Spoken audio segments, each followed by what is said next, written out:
जरूरी है, समीक्षा जरूरी अच्छा, है। एक आरोप आप पर लगता है, जब आप डिप्टी सीएम थे, आप अभी कह रहे हैं कि डोमिसाइल नीति हम लागू करेंगे, 100% लाएंगे बिहार में।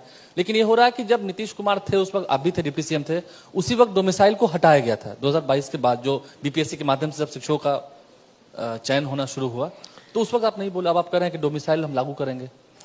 देखिए, डोमिसाइल लोगों की मांग है जी।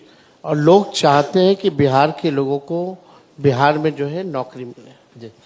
इसमें टेक्निकल चीजें हैं, कोर्ट में भी मामला है। बिल्कुल। कई राज्य जो है इसमें बढ़ाया था, लेकिन कोर्ट ने उसको रद्द कर दिया है। तो कारण बहुत सारी चीजें थे, बहाली भी निकालना था, लोग इंतजार भी कर रहे थे, लोग हमसे पूछते भी थे कि बहाली कब निकालनी।